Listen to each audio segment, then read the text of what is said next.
Hello and welcome to episode 9 in the Delphi Training Series, brought to you by 3dbuzz.com. My name's Buzz. And I'm Logan. And as a reminder, 3dbuzz offers a dedicated online classroom to go along with these videos. It's the perfect place to ask questions if you find yourself having any trouble whatsoever. A bunch of great people over there willing to help you out. Also, if you happen to be viewing the low-resolution version of this video, keep in mind that we do make the high-res version available because I know it can be very challenging to see the text in the low-res version.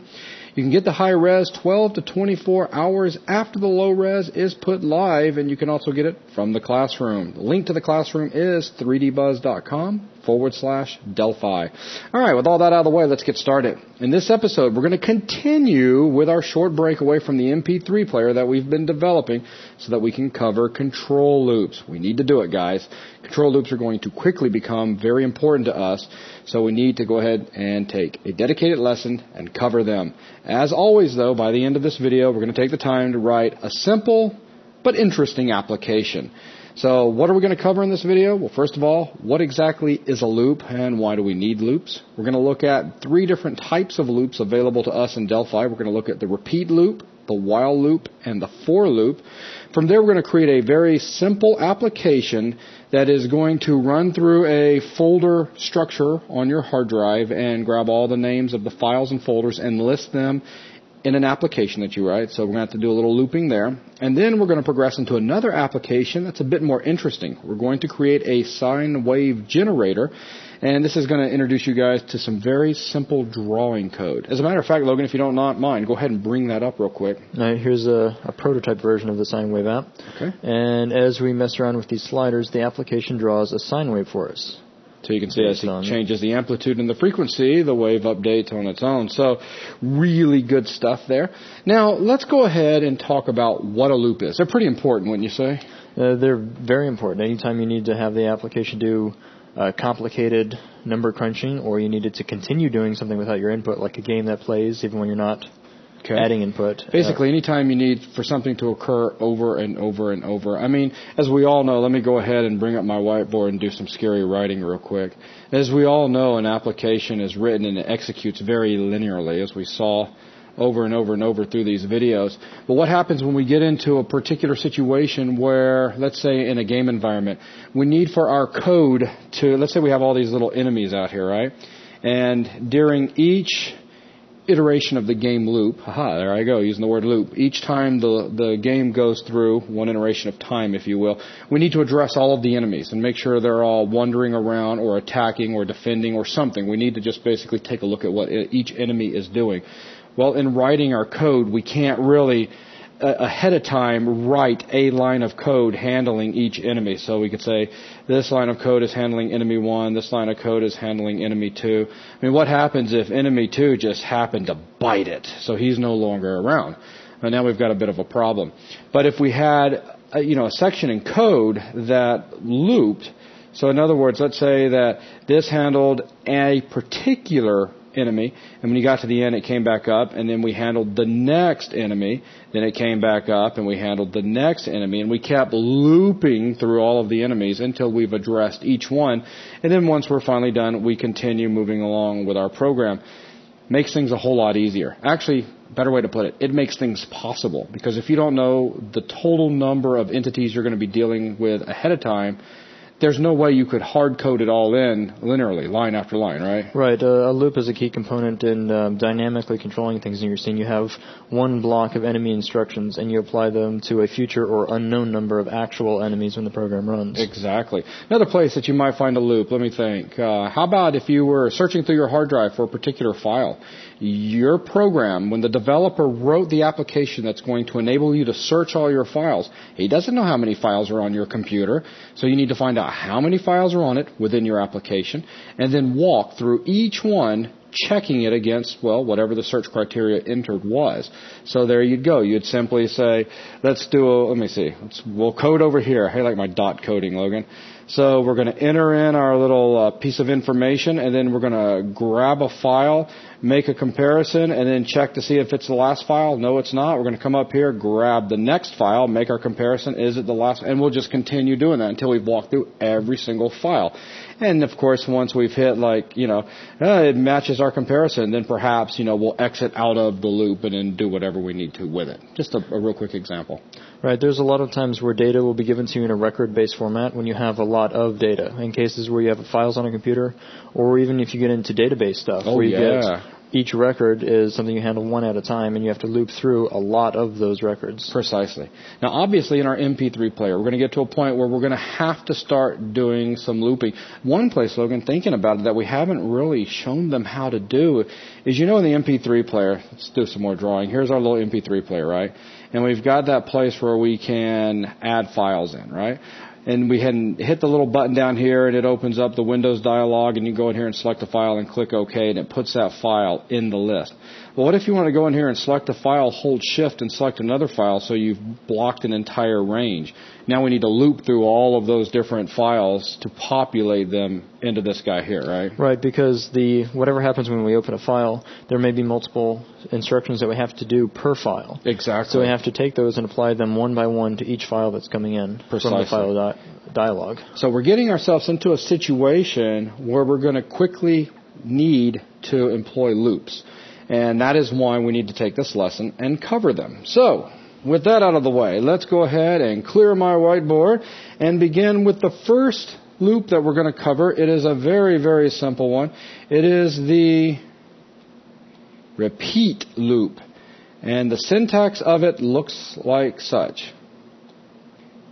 You start out with repeat, and then we indent because we want to keep our formatting looking nice, don't we? So we'll have our statement 1, Terminator, statement 2, Terminator, statement, however many statements you want that is going to basically take place each iteration of the loop.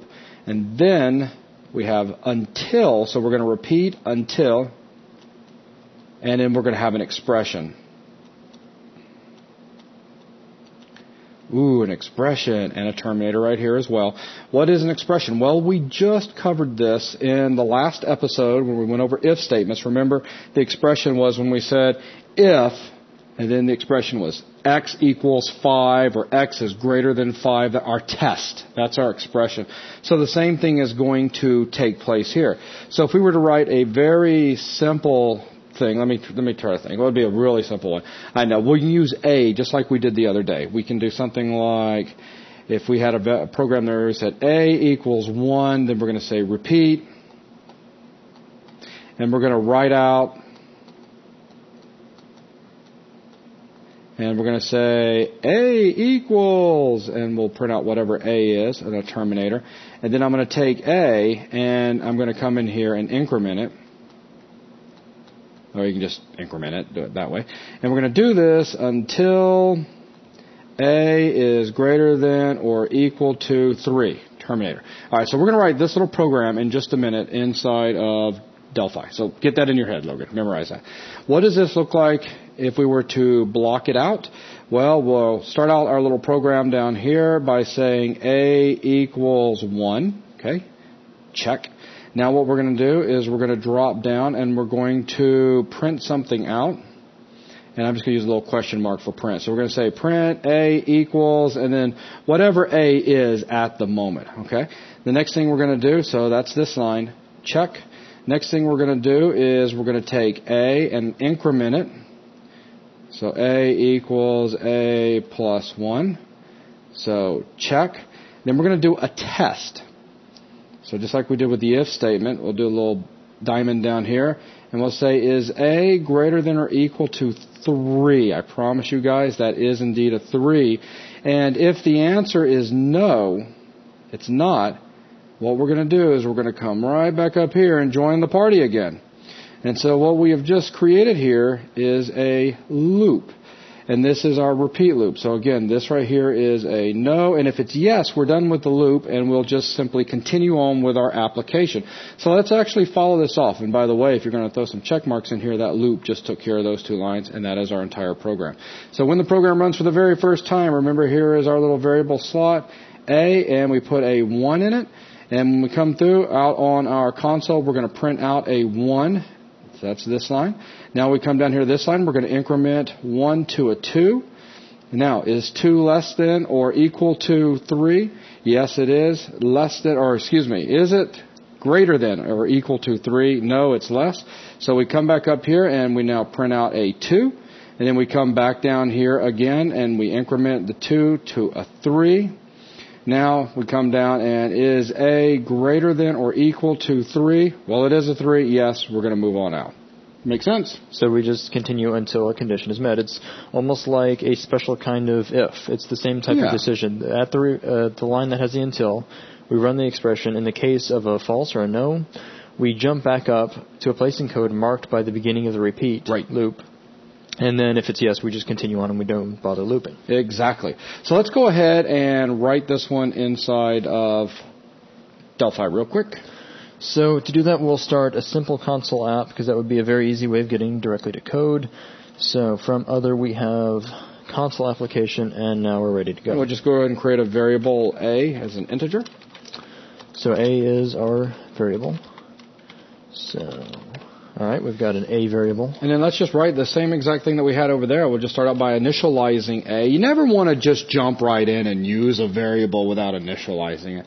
That's something that somebody pointed out over in 3D Buzz, which was a really good, moment to point that out. So thank you very much.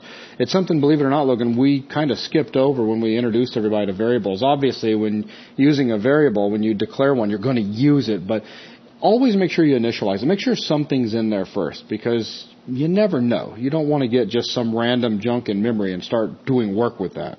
Right. If you did a comparison after you've defined it, it could still contain something because it's basically that variable lays over your computer's memory, and there might have been something in that memory. And we could even demonstrate it right here. If you don't initialize A, go ahead and put 2 slash marks in front of that. All right. Now let's jump down to the next one. So we'll start the repeat. So repeat. And then next line, we'll go ahead and jump in. Oh, isn't that nice? It puts it all in there for us. Let's go ahead and do a write line. And just because I'm picky about capitalizing. Yeah, that's cool. And then we'll open and do a single quote, A equals space, and then, comma A. So. And then in parentheses, Terminator. And then, of course, now at this point, we need to make sure that we increment A, because you can get yourself in a situation where you have a loop that's going to, run forever. Or an infinite loop. Infinite loop, run forever, infinite. You guys get the idea. And, of course, we want to avoid that. So in the next one, go ahead and do something like A, and colon equals A plus 1. And then let's go ahead and on the until line now, we can say until A is, let's do something bigger than 3, let's say 10, greater than or equal to 10. And let's go ahead and run this. And let's go ahead and add in a read line. Yeah. Notice, though, at the bottom, it's great that he compiled it. At the bottom, you do have a variable A might not have been initialized. So it is warning you that you might have a problem. Let's go ahead and run that. And, look at that really unpredictable, scary, freaky number. Yeah, we never said anything about 2, blah, blah, blah, blah. So watch this. I can show you this. Go ahead and close that. This is fantastic. Change the greater than or equal. Just take the greater than out. So now, technically, if your code starts off with A being initialized to 1, we know that we can get all the way up to 10, and it'll print 10 out. And the next time through, it's going to stop as soon as it hits that 10, right? But run this. Since we're not initializing A, watch what happens. And I'm going to run this one with debugging so I have better control if anything happens to it. Like that? And this is one of those situations, unfortunately, we're just never going to hit 10. Because we started out with some random goobly goo in there, and we're incrementing it. Well, we just flipped around, so if we wait a really long time, we might eventually get back to 10. But this, I would definitely say this qualifies as undesirable behavior for our application. Indeed. So let's go ahead and close that out. So I'm going to break the app and have it all stop. All right, so now let's initialize A, and let's take a look at the difference. 1, 2, 3, 4, 5, 6, 7, 8, 9. Very good. Because we began at a known place. Yeah, here I am saying that it's going to print out 10. I'm thinking a little bit too fast right now. What I was wanting to say, the key thing about the repeat loop when compared to the other two types of loops is it will always, let me grab a mouse right here. It will always execute the statements within the loop at least once, always. So we could really demonstrate that by saying repeat until A equals, I don't know, what do you put a 1 in there? So now if you were to run it, and... Well, we have to wait till it wraps back around because we're incrementing it. Yes. We just went about, so hang on, let me see. Do I put a greater than in there? Yeah. So if it's greater than 1, it starts out 1, that's going to start right away, so go ahead and run. And it does indeed run through the stuff one time and it jumps out. That's what I wanted to show you guys. Right, what it comes down to is because these statements appear before we actually do the check to decide if we're going to continue looping, that means they always get written. Even if we're in a scenario where this will never be set up to where it loops. Right. We'll still run this before we figure out that we're not supposed to loop. To prove that real quick, here's my example. Where it was greater, put greater than or equal to 1. So we start out right there, and A is going to be equal to 1, right, so we'll fall out. Right, if we had done that check first, we would fall out. But because we're doing it afterwards, we print it out. So there you go. Now, if it was another kind of loop, that could present a problem for us. So repeat is real simple, and we're going to do a little application in a few minutes. It's going to use the repeat to walk through and grab those files and populate a list for you guys.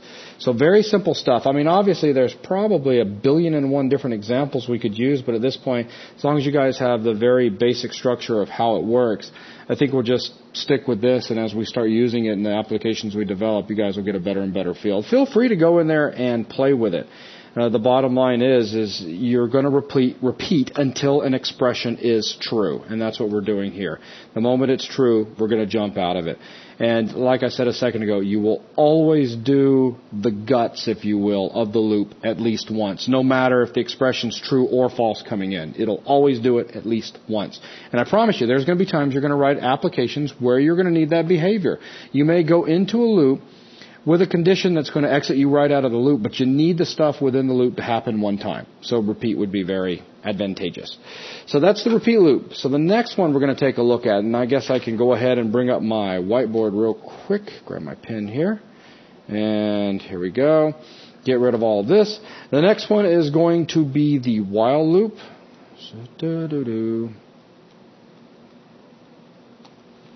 So the while loop. And again, to go ahead and give you guys some basic syntax on how that's going to work, I'll write this one out two different ways, and then you guys can, for the for loop, I won't.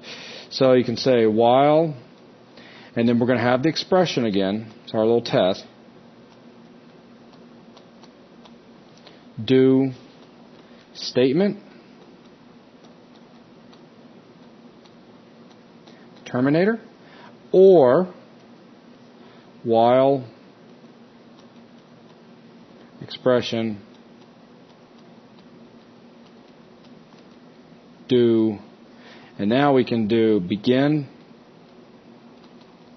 and I'll just put S. Statement 1, statement 2, so on and so forth until we reach our end Terminator. So what's the difference here between the two?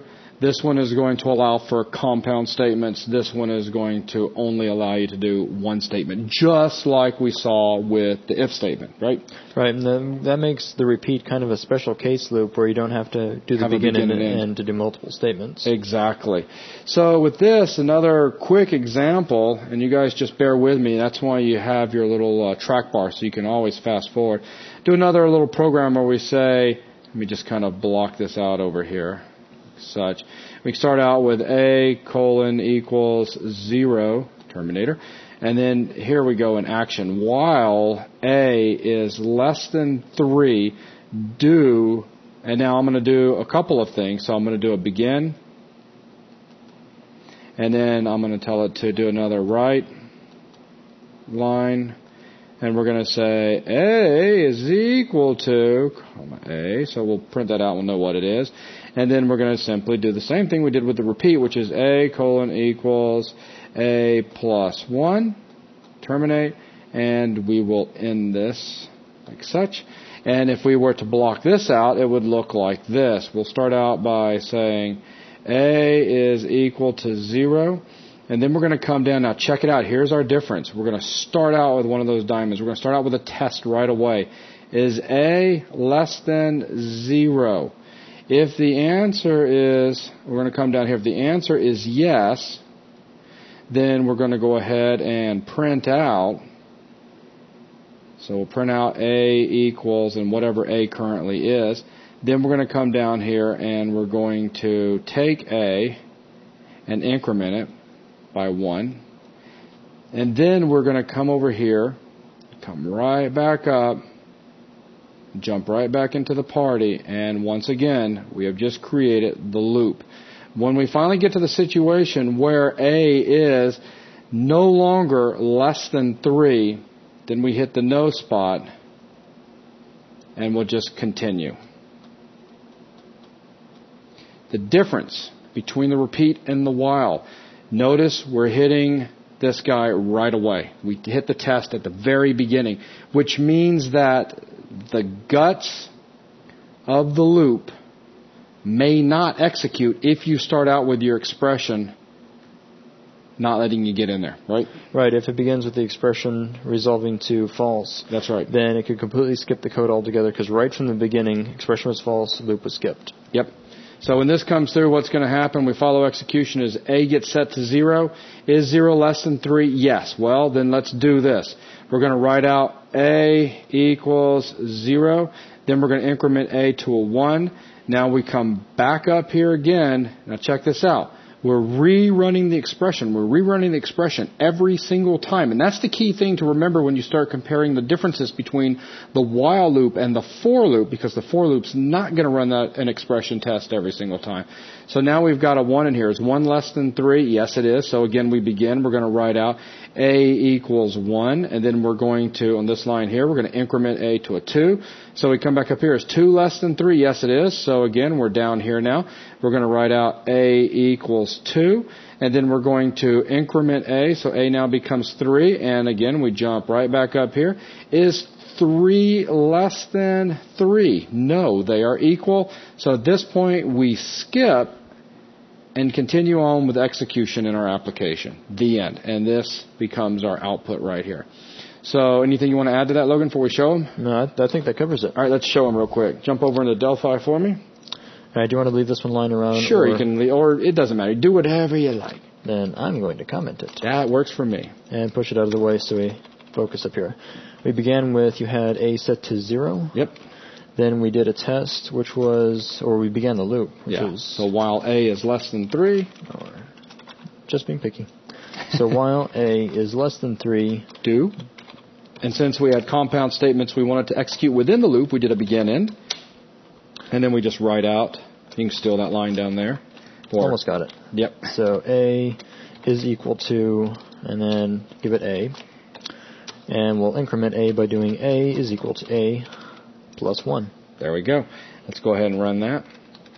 And 0, 1, 2. Just like we traced out over on the whiteboard. So, you guys see how it works? Pretty simple, pretty straightforward. And when we do the generator, the sine wave generator, we will start out by first using a for loop, and then we will change it up to use a while loop because it's a bit more efficient. But you'll see the for loop next. So we are going to see this in action in an application in a few minutes. So next thing we want to take a look at is going to be the for loop. So let me go ahead and grab my pen and come down here and jump us over into, ooh, that's kind of scary looking. So this one, the final loop that we're going to be looking at the moment is going to be a for loop.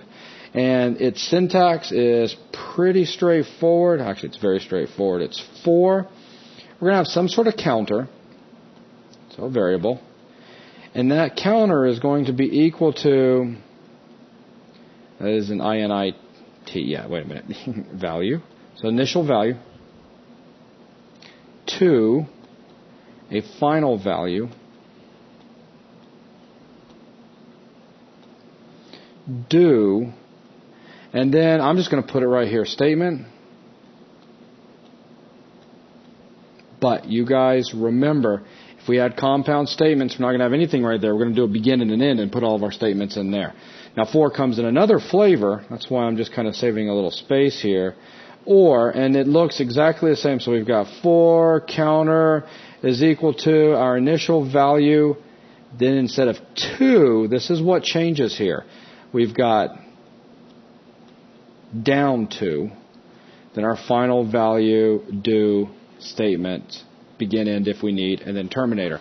So we can count up and we can count down. So you may be thinking, well, what does initial value and all that good stuff means? Well, real simple, a really quick application. If I were just to come in here and say for A colon equals 0 to 5 do, then I can have a begin. And then inside here I can say write line A equals. Now watch this. A little different here, eh? Where's my A equals A plus 1? I'm not incrementing A this time around. That's how for is set apart from our repeat and our while, especially from the while. Is that this time around what we have going on right here is we have a predetermined number of iterations that we're going to do the guts of the loop, if you will. So the loop is going to go through here and do them all the way up to 5, and including 5. And then once A is basically ready to be incremented to 6, then we're done with it, right? Right. It gives you the predefined range, and it also takes in the variable you've given it. In this case, we're giving it the variable A. It uses that variable internally to keep track of where it's at, and you, of course, can still access the variable yourself, and that's why you could write out what A currently is inside of the loop. One thing, so this is a bit different than those of you that are used to programming in C or C++, where you get a lot more control when working with a for loop. Well, in those cases, the for loop would also have an expression. Yes. In this case, the for loop does not have an expression. It has a given variable and a range. And the other thing that's going to set it aside outside the expression thing is you can't go in there and muck with that guy there. Right. It actually takes that variable for its own use, so you can't go in and mess with it while it's within the loop. So I couldn't come down here and say A equals A plus 1, right? No, because that'd be all bad stuff. So I won't block this one out because it's going to look basically the exact same way. Let's go ahead and code something that looks like this over there inside of Delphi. I'm sure everybody's getting tired of watching me draw by now. All right, let's move some of these around a little bit because now we're done with our while example, so we can push that to the side. And we need to begin a for example. As a matter of fact, we can comment this out as well and push all of that out of the way. So beginning, we say for A is equal to 0 to 5 do, and even though we only have one statement, we'll keep it like the other example and start with a begin. We'll write out, and this time I will copy it, write out what our A value currently is. A is equal to and that really is A, it. And we're done. It's that simple. So there you go. Notice how we did do it for 0, for 1, 2, 3, 4, and 5.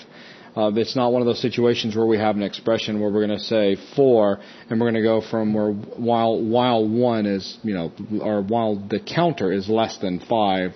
Not one of those type things. It's just a predetermined number of iterations you're going to go through. Yes, we're given an actual range. We specified that it begins at 0 and it ends at 5, which means we will get to process 0 and we will get to process 5. So some people might be thinking, well, all right, well, how do I know which type of loop to use? Well, when you go into it, think about it. Obviously, you can make most loops work for you in most cases. But when it comes down to it, the for loop, if you know ahead of time exactly how many times you need to loop through something, well, this is great because you don't have an expression that is being evaluated each new time you're about to go into the iteration of the loop, right? Right. The while, you do. So every time it does the guts of the loop, comes back up for the while. Now we need to do a check again. We need to execute that expression and get a true or false out of it. And if that expression happens to be complex, you may notice a bit of a slowdown in your application, depending on the complexity of the expression. And it works the other way, though, with the while loop. Because you're running an expression, that expression could be a function you've written. Yep. That function could, in turn, then control the loop, because if the function returns true or false, that's right, you could have the function decide on if the loop should end or not. Yeah, get out of the loop sooner than later, depending on circumstances. So you get a lot of power with the while loop, but you can see where that could also bite you in the butt if you're not being right. careful. If you were given a list, like maybe out of an open file dialog, you know, all right, I want to start at file 0 because it's the first one, and the last one it's telling me is 10. So if I loop from 0 to 10, I can handle each of the files that have been given to the loop. So keep that in mind. So there is a quick look at the 3 types of loops. Now let's have some fun. Let's start out really simple. Let's go ahead and start a Vcl application that will allow us to grab folder and file names and dump them into a list. Okay. So starting new application, we'll grab a Vcl Forms app. And to display this, we're going to use a memo to display the results of whatever folder we were in. We're going to need some way to specify what path to search from, and then a button to initiate the entire search. So let's begin with the memo. I'm just going to draw out a memo to roughly fit the window, maybe something like that. Then we need our edit to specify a given path. So drawn anywhere around there will work. And finally, a button. So here we've got a button, everything laid in place. Maybe move down just a little bit, like so. Now for the memo, just to visually clean things up a little bit, I'm going to go and take out that memo 1 line from the localizable section. So I'll grab memo 1, take that out. Or did I? No, you got to hit the delete key. Oh yes, the delete part of the deleting something. And then on the edit, instead of having it start at edit 1, the path I want it to search is that setup folder we've been using for Delphi so far. So I'll specify C setup. Okay. And one last thing. On the memo itself, I want to set it up so that the memo has scroll bars. All right. Now we can code in the heart of the application. In this case, we're going to have a special procedure, or our own procedure, called getFileList, and that'll be the heart of the application. So we'll say procedure getFileList. And this procedure will take in a path as a string. So inside of getFileList, here's where we're going to go and take in that path. Now we need to ask Windows what files are available at that path. And one way we can do that is by using the findFirst and findNext functions. Okay. And those have been set up for us within sysutils, so we've got a nice, convenient Delphi implementation of them waiting. So to begin this, we're going to run findFirst. We're going to tell it where we want to start looking. Now, findFirst is going to need something called a search record. It needs a record that it can use to remember where it was currently at, and also use that record to give you the information of what file you're currently on. Right. And so before we run the findFirst, we'll need our variable for that record. I'm going to call the variable SR, and it will be of type tSearchRecord. So a little more complex of a type than an integer or a single.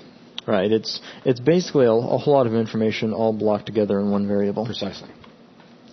So now we can begin our findFirst. So we'll run findFirst, and it takes in a path. Well, we're specifying a path in the path variable. Now the adder to this, or the attribute, the findFirst the finding system can be used to find different kinds of files, folders or any kind of file or hidden files. And there's constants that represent these values, because you can see here it's an integer. So we could just plug in 5, but we have no idea what 5 actually means to this function. Right. So what I'm going to do is I'm going to hit F1 to jump into help for this, and we'll load up the findFirst routine. And if we scroll down a little bit, here's the adder parameter. We have all the different things it can represent, including any file. So I'm going to grab this constant for FA any file, paste that in place, so we use this to find any kind of file it can. And the last thing we take in is a tSearchRec, which we happen to have one of those as the variable SR. So this should get us started with our finding ability, because SR will be used later to hang on to this one search so we can continue from where we left off. So now we just found our first thing. Exactly. We found our first thing, stored it within SR, and now we need to find the rest of the things that may potentially exist. So to find the rest of them, since we don't know how many of them there are at this point, we need to do a loop, and so that way we can loop through all of them. So we'll begin a repeat loop, because you'll notice while we've stored the file that we found, we haven't done anything with it. We haven't printed it out in that memo. Right.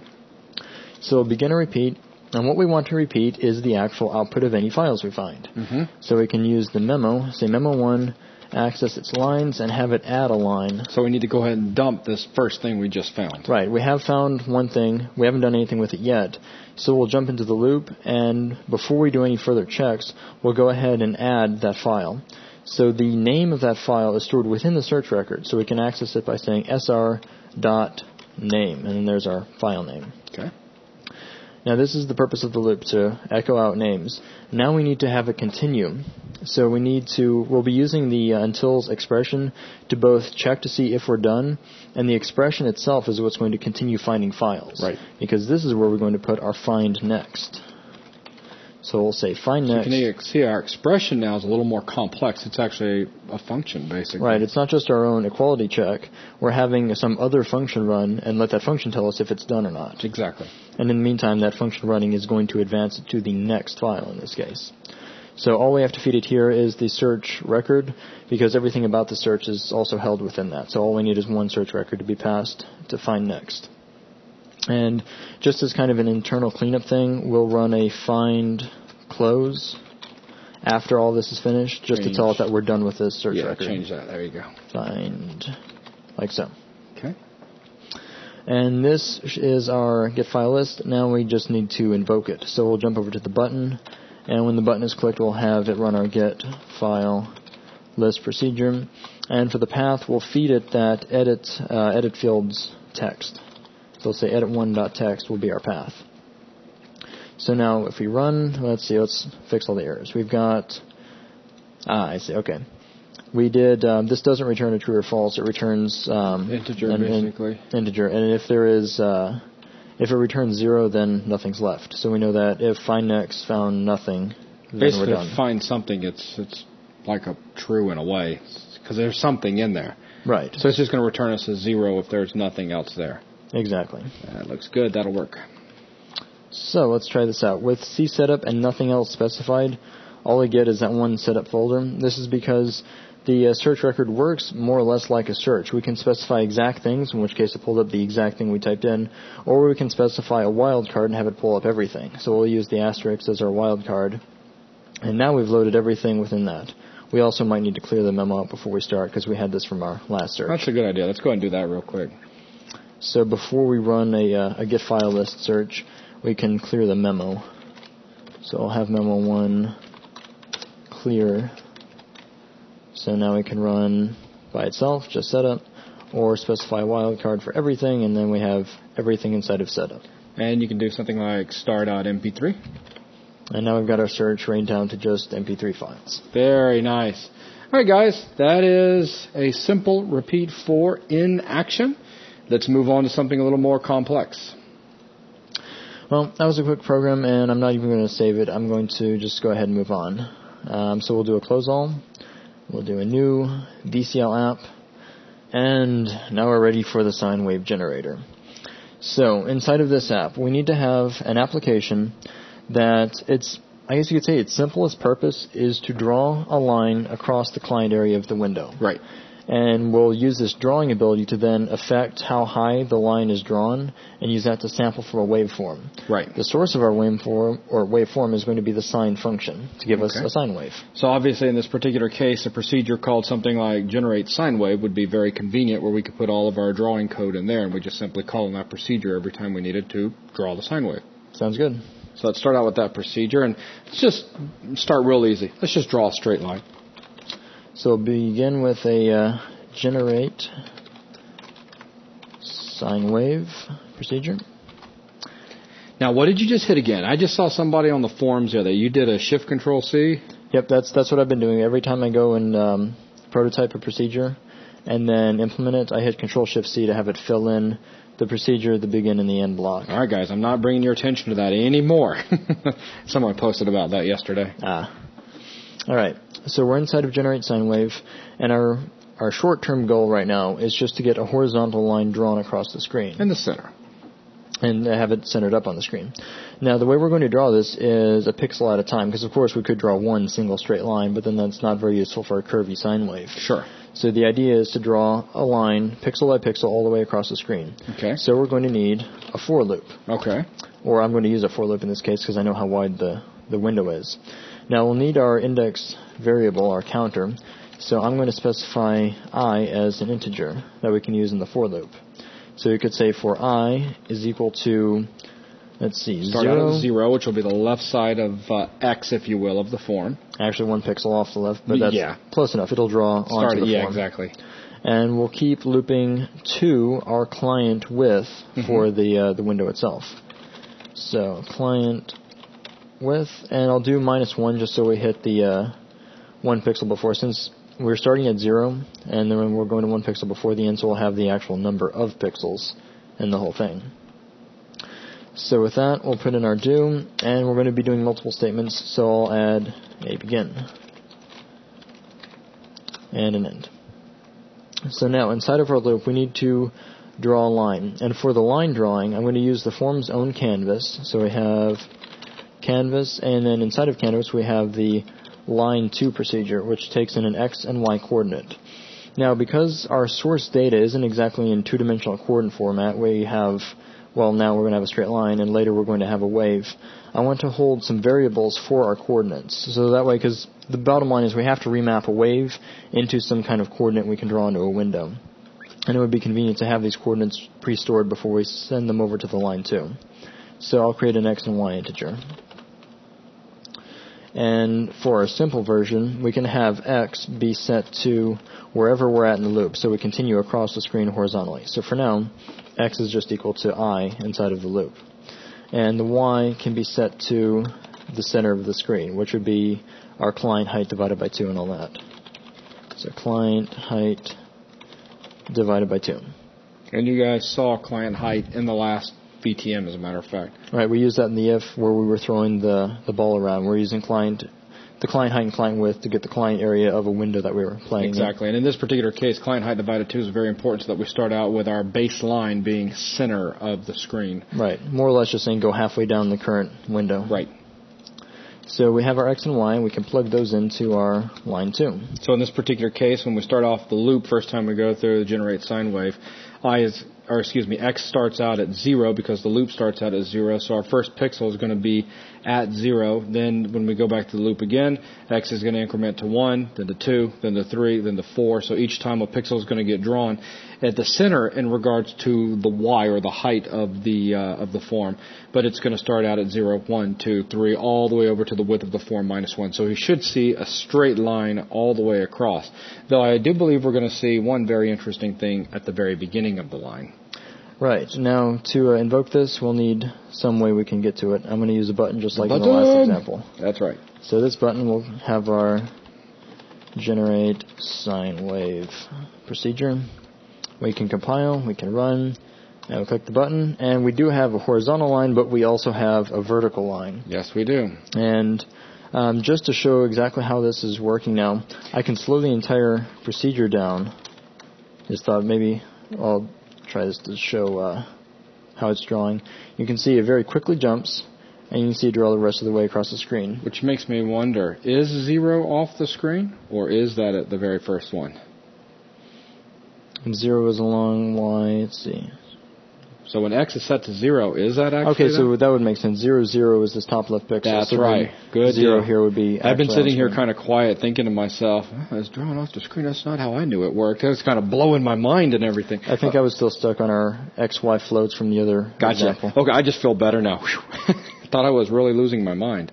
Okay, good. So now we've got this problem we need to fix where this line's being drawn down. By the way, very slick with the sleep function there. That way you can see that it's being drawn pixel by pixel instead of one instant line. Very nice. But since it slows everything down, I'm going to delete it out now that we've seen that work. So now we need to find some way to actually start our pin, if you will, at that halfway point, because right now the pin is starting at 0, 0. Very easy to do. And we can see that the line 2 is moving some internal position, because every time we go to redraw after that, we're not still drawing from that top corner. We're continuing from where we left off. That's right. The problem is we need some way of beginning without drawing a line. And if you don't believe us, put sleep 1000 in there. That's right. All right, so we've got... We need to move the canvas's starting point, and there just happens to be a procedure called move to. So we can use canvas, and inside of here, there we go, move to, and specify any position we want. So we want to move to 0 and X so that we match up with the beginning here, and we want to move to the center of the window so we can grab that client height divided by 2. And now if we run, we have a horizontal line, and because we told it to begin at this point, we don't have any of this vertical line stuff being drawn. Very, very nice. If we take that -1, go ahead and take the -1 out of the client width. And run that again. Run that. Okay. Yeah. That probably does hit the last pixel calculation-wise. I'm not sure how client width ends up with the border of the window itself. Okay. So it's hard to see. Looks like it went over one more. But all right, continue. All right, we've got a very simple line. Now, before we move on, I do want to do a few things just to make this line easier to see, and I'll do that by messing around with the canvas's pen. Oh, yeah, good Right stuff. now, we've got a black 1-pixel line, and it'd be easier to see and more pleasing to the eye if we had a blue line that was maybe 3 pixels wide. 100 pixels wide. So also under the canvas, we now have a pen held within the canvas, and that pen has properties like color and width. So we'll set the color to CL blue. And we'll set the pen's width to 3, so we have a much thicker line. 3-pixel thick line. So there, much more visible. Yep, I see it. And I'll just restructure some of this a little bit, maybe like so. All right, so now we're ready to get a little action going, a little sine wave, up and down stuff. All right, to do that, the way I want the sine wave part to work is to store a current position along the wave, or a current sample, and the actual value of that sample. So we'll need 2 variables. I want to store a sample number and a sample value. So we'll have, there's our sample num. It's going to be an integer because we have whole samples. It'd be kind of weird to have a floating point version of a sample. To go along with the way he's coding this right now, he is coding these in with a global scope. Right, because especially in cases like the number, that's going to be critical to the actual sampling procedure itself. That's how it's going to remember where it's at. Value just kind of goes along with it, and that's why I've got that as in global scope as well. The difference here is that value is going to be a floating point, just so we have more accuracy on the actual sample itself. Right. So we can store information about a waveform. Now we need something that will populate these variables, and that's going to be a get next sample procedure. Procedure get next sample. And I'll leave it simple for now, no arguments. We might get back to that in a little bit. But I'll take this and we'll lay out the skeleton of this. Now, inside of here, we need to begin with that sample number. We need to have get next sample move on to the next sample. So we'll begin by incrementing sample num.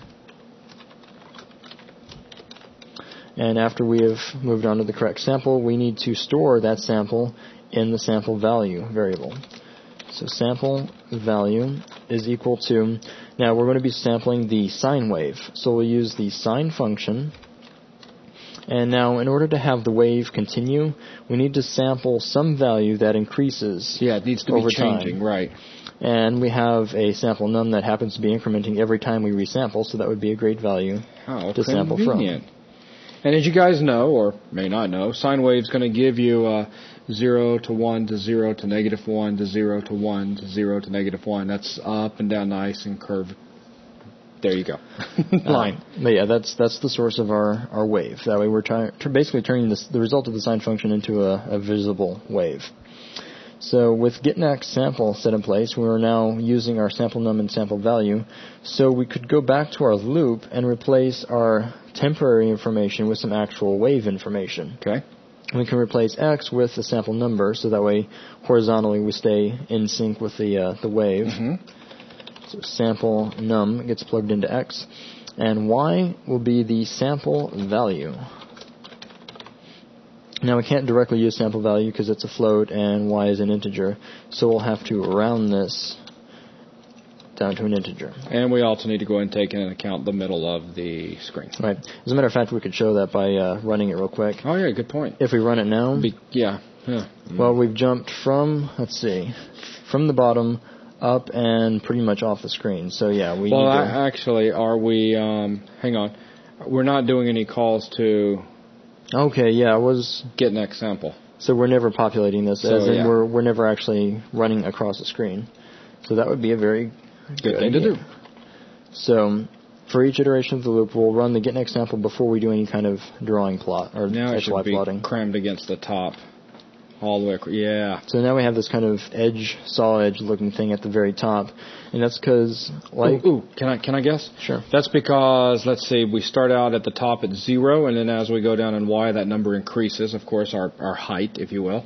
And what's happening is our sine wave is giving us a positive 1 to a negative 1, so our negative 1 is getting chopped off. So we're going 0 to 1, 0 to 1, 0, and 1, well, that's 1 pixel, so it's teeny. So that's why we have such a small wave. And then the negative stuff, all of these values on the window, coordinate-wise, are positive. So every time we drop negative, we're actually dipping off the window. Yeah, exactly. So if you go ahead and adjust your Y now, you can put it down in the center, and they can see the top and the bottom, and we'll be dealing with a 3-pixel high wave all the way across. And this gets back into why I was using X and Y variables. So we take our data and we adjust it so that it looks better and is centered on the screen. Right. So if we take your sample value and we add half of the client height, then we should have the center just like with the flat line. And client height divided by 2. Of course, I can use the division instead of the integer division here because all of this is a float. Right. And we're then rounding it off. So that's why I can get away with So now prepare for a teeny little bitty wave. Woo! So it still looks like a little kind of saw edge because we're only adjusting by maybe a total of 3 pixels. Okay. But we do in fact have something that's now centered within the window. So now we can start doing something to make it bigger. To do that now, it would be nice to have our getNextSample set up to take in some way to modify the sine wave, give some attributes to the sine wave. Like we can control amplitude and perhaps how close each of the waves are, the frequency. So to do that, we could go in and adjust our getNextSample procedure. We'll change it so that we take in arguments. And those arguments are amplitude and frequency. Both of those will be taken in as floating point singles. And I'm going to copy all this information just so we have an exact copy of this procedure down here with getNextSample. Okay. And yeah, of course we need to send that information to it. I was just building it there to make sure I had typed it. No, I was just saying that's what the error is going to be. But yes, when I try to build it, it's now complaining because we're using getNextSample, but we're not specifying those arguments.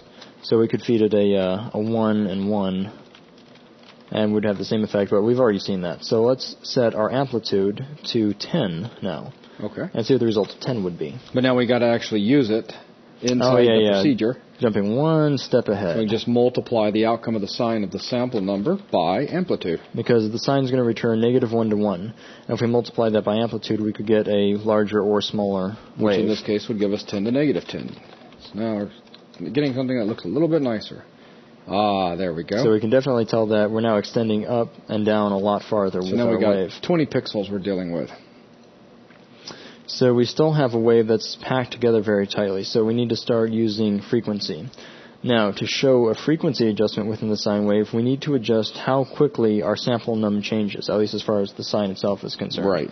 If we make it so that the sample num changes more quickly, we'll have a tighter waveform. Mm-hmm. If it changes more slowly, we'll have a more gradual waveform. So we can multiply frequency in there.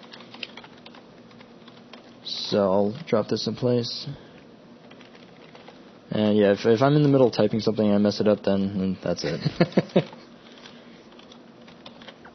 So if we multiply by frequency, we could make it operate faster by having a value of greater than 1, or have the sine wave more gradual by having it less than 1. So let's try that out and set our frequency to 0.1 and see what the result of this is. Ooh. There, we have a much more gradual slope on the entire waveform. Nice.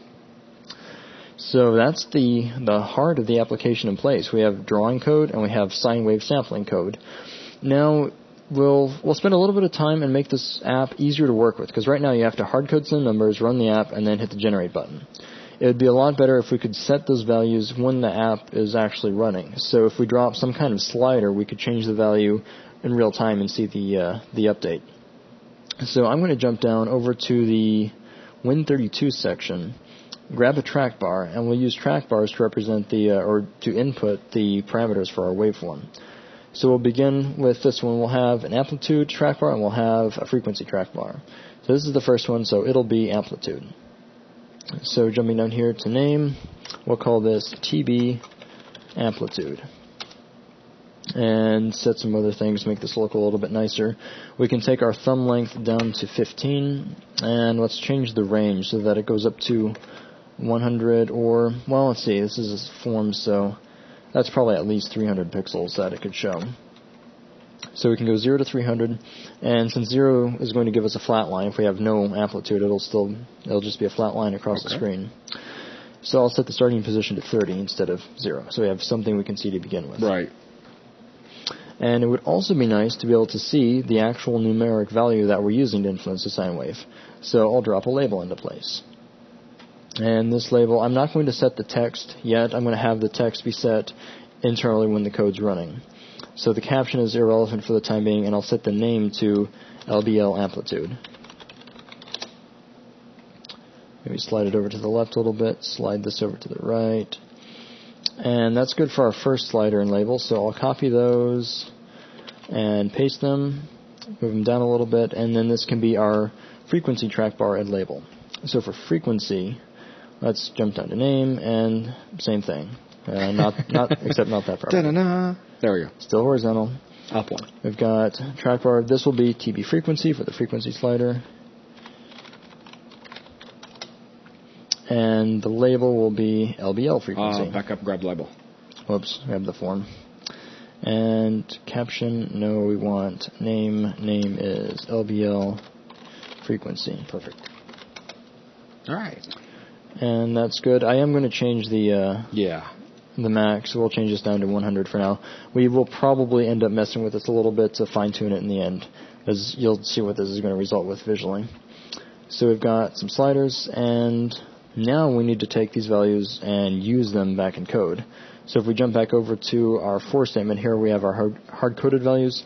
We can now replace them with trackbar values. So TB amplitude dot position and frequency dot position. You might want to start out by setting that frequency max range to something more like 1 or 2 instead of 100. Right, because even 1 is actually pretty. It's going to be very dense. Yeah. So set it to 1 maybe. Put that back to position 1. I'm thinking max. I wouldn't take the max. You said the max to like 5 or some small, because 100 is going to be insane. Yeah, it'll basically just keep wrapping over itself. I know where you're going with it. We'll address that a little bit later. Right. Okay, so we've got frequencies, position, and amplitude. So we've got our sliders now influence the wave, and we should be able to test this. So if we run, we can generate the wave, and then we have an amplitude of something we're not reflecting yet, and something else we're not reflecting yet. So we can move this somewhere else, regenerate, and notice the problem we get. Yeah, we get a very interesting problem, and it's going to start out with, two things. One, we're not clearing our form before we draw again. And second, look at increment sample down there in the, put your mouse over, thank you, in the get next sample. Where do we ever reset that? It just keeps getting bigger and bigger. So that's two things to think about. So the first one is that sample number. Since in order to regenerate the wave, we want to begin at the beginning, so we need sample num to be reset to 0 before we go and rerun the calculation. Actually, at the risk of making myself sound like an idiot. No, that's correct. I was going to add something else in there. But now we got, go ahead and change the amplitude, and you can see that it's never being cleared before we draw again. So what we need to do now is go ahead and clear the form and then allow it to draw again. Right. And since clearing the form involves a few different things we have to do, I'm going to put that in a separate procedure. So we could start a procedure called clear form. And the clear form, its job is to take and redraw the entire form to gray.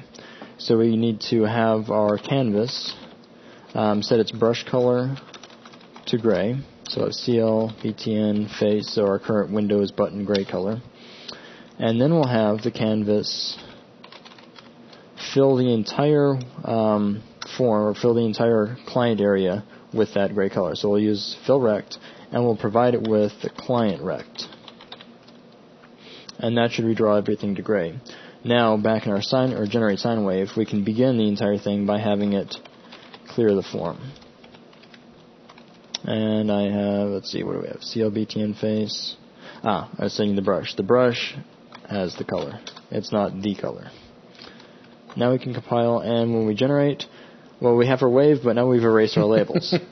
This appears to be just because of the way labels work and their dependence on the form's canvas. So we can fix this quickly by having our labels redraw right after we refill the canvas. So we could say our label amplitude, and we can have the labels repaint themselves. So LBL amplitude repaint and LBL frequency dot repaint. And this, if we build and run, whoops. Now we keep our labels and we draw the waveform. So if we draw a larger waveform and a smaller waveform, nice. We have only one waveform drawn at any given time. Very nice. So since we're messing around with visual stuff, let's go ahead and plug in these labels so that they update based on the sliders. So we'll do that every time that they're drawn, since we're being fed our amplitude and our frequency at this point. The final amplitude and frequency that actually get used, we'll draw those at the beginning of the getNextSample procedure. So we have our label amplitude. We'll set its caption to the formatted, or we'll use format to drop amplitude into a string we can use in caption. So format, and we'll say that the amplitude is equal to %f, and then we'll provide it with the amplitude variable.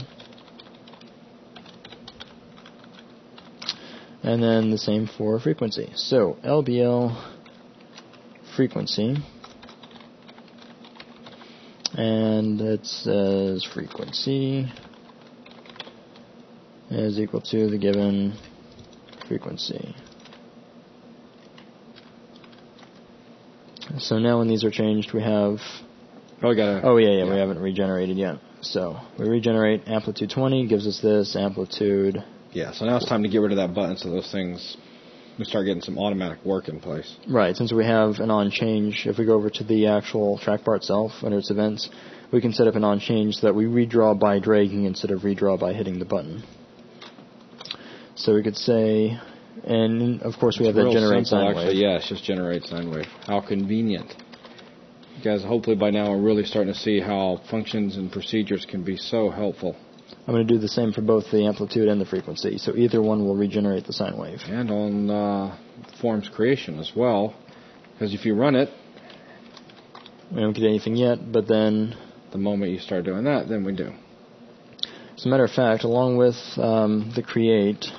We could also add a generate sine wave on resize, because that way when we move or size up the window or maximize the window, it'd be nice to have that reflected as well. Agreed. So, now, let's see. Also, you got one open. There you go.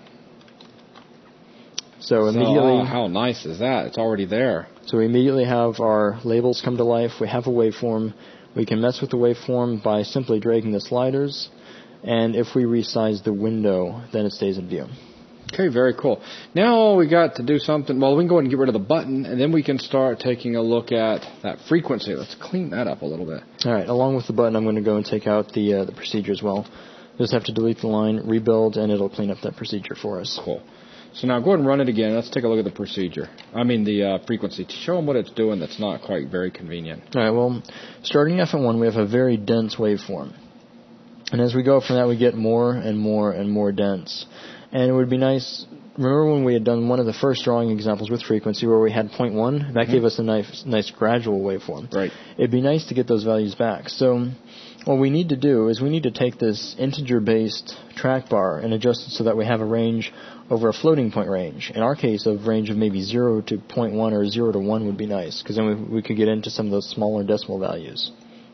Of course, we can't directly do that, because position is an integer. If I jump over to code for a second and I go look down here at position, that's an integer.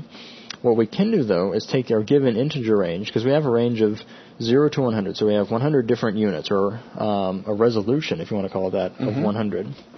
And we could divide that by 100, and now our max value is simply going to be 1. But we still have a resolution of 100 across that. Big So we difference. begin at 0.01 instead of 5. And then, well, now I can jump this back up. Exactly. But, because we had set this to 5 just so we couldn't do anything crazy with it to begin with. Right. Now you can give it the higher number. So we can give it 100. If we gave it 100, then we could go all the way up to 1. Yep. And even with that much or even with that much resolution, we still have a lot of jumpiness to begin with. So I'm actually going to up it all the way to 200, and then have our code divided by 200. So we still have the max of 1 that we see. So we just got double the resolution from what you just had. Exactly. So now we have a much smoother progression here. Though something interesting does happen. If I move the trackbar with my arrow keys, you can see we have some movements without the label updating. Or rather, it is updating, but we need more accuracy than 2 decimal places. So we can jump down to the procedure and tell it that we want 3 decimal places shown. And now we have 0.05, 0.10, 0.015, 0.020. Very nice. So we have an accurate numerical display, an accurate slider, and a nice response on the waveform. Very nice. Now, what kind of loop are you using? Well, right now I'm using a for loop. Well, we've looked at using a repeat loop. We looked at using a for loop. And in this particular case, with the for loop, remember, it's going to go a predetermined number of iterations. And that's what we've got, 0 to the width of the client. Let's take a look at how we can change that up so that it is a while loop. Okay. And let's see. Instead of erasing this, I might just comment it out so we can compare it when we're done changing it. Sure. Let's replace this for loop with a while loop. So we could use a while. Now we need some expression to say, or to let us know when we're at the end. Now we've got this sample num that we're keeping track of for waveform sampling purposes. Now we could use that in our while loop. So we could check by saying while the sample num is less than the given width of the window. So as long as we haven't used up our window for sampling purposes, and we have our begin and end set up. And really, it's as simple as that. It's that simple, except in this particular case, it allowed us to get rid of the variable I. So back over in our variable section, we can simply erase that, and now we have one less variable to worry about. So it builds just fine, no errors. We run, and the behavior is exactly the same as it was before.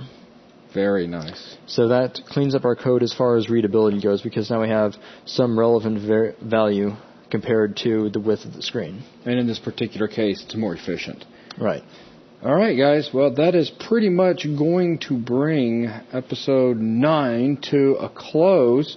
I'd like to thank you for joining us. And again, while there are a billion different examples we can give you guys of loops, we wanted to keep it as simple as possible and the lecture over the hardcore loop part itself, keep that really, really simple. And I think you'll start really getting a good feel for how loops work as we start progressing into more practical examples, with this being our first couple, basic practical examples. So that's pretty much for loops. Just remember, we've got 3 different kinds that we're going to be working with: the repeat loop, the while do loop, and the for loop. And with that, the next episode, we've got something really cool planned for you. It will be, I think it's going to be our final break away from the MP3 player before we get back into it, but we're going to be developing something that I think you guys are really going to dig. Very cool stuff. So this is going to wrap up this episode. Again, thank you guys very much for tuning in, and I hope you got a lot out of it. And we'll see you real soon in episode 10. Take care.